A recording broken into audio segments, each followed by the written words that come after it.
Kasih karunia dan damai sejahtera dari Allah Bapa kita dan dari Tuhan Yesus Kristus menyertai kamu.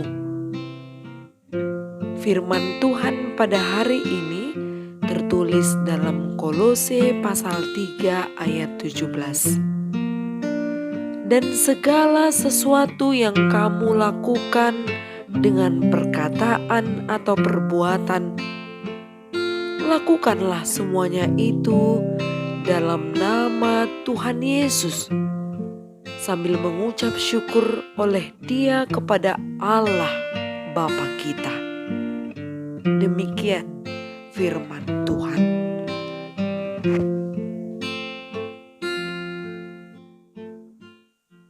Lakukanlah semuanya itu dalam nama Tuhan Yesus. Paulus menyampaikan kabar baik kepada jemaat yang ada di Kolose dengan memberi pengajaran tentang hal, perkataan, atau perbuatan yang tetap dilakukan dalam nama Tuhan Yesus. Sebagai umat yang percaya yang telah mengenakan manusia baru, maka Paulus pun menyampaikan pengajarannya bahwa perkataan haruslah sinkron dengan perbuatan. Tentu semuanya itu harus berkenan di hadapan Tuhan dengan mematikan segala sesuatu yang duniawi dalam dirimu.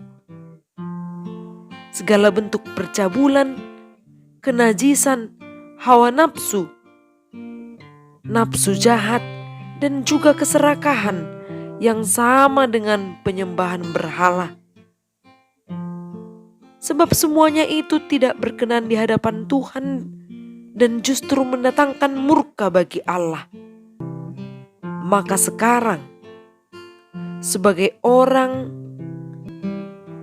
yang telah mendengar kabar keselamatan, yang sudah diperbarui kehidupannya, buanglah semuanya. Marah, geram, kejahatan, fitnah, dan kata-kata kotor yang keluar dari mulutmu.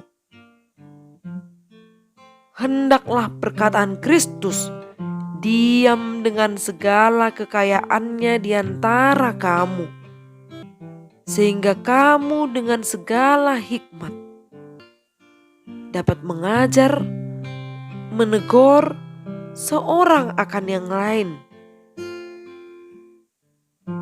dan sambil menyanyikan mazmur dan puji-pujian dan nyanyian rohani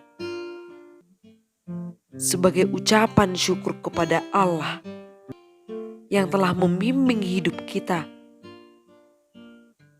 untuk mengenakan manusia baru. Apapun yang kita lakukan dan kita katakan merupakan buah dari apa yang ada di dalam hati kita. Mohonlah pertolongan Tuhan.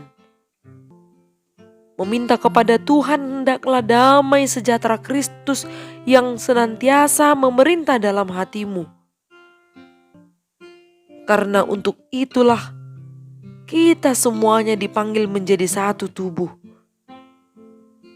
untuk melakukan kehendak Allah dan senantiasa mengucap syukur serta meminta kepada Tuhan sebagai orang-orang pilihan Allah yang dikuduskan dan dikasihinya. Kenakanlah belas kasihan, kemurahan, kerendahan hati, kelemah lembutan.